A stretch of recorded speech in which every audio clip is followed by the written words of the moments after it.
par et rapport à la question du refoulement, où on a l'idée qu'en retrouvant le trauma, on va être complet, restitué, guéri, alors qu'effectivement, c'est autre chose que l'on trouve quand on se met à rechercher le trauma. On trouve d'autres dimensions du trauma.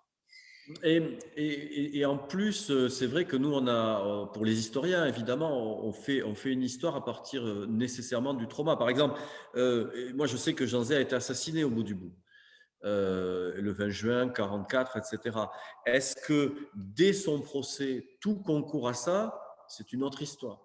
Oui. Euh, et lui-même, comment est-ce qu'il l'envisage jusqu'au bout? Voilà.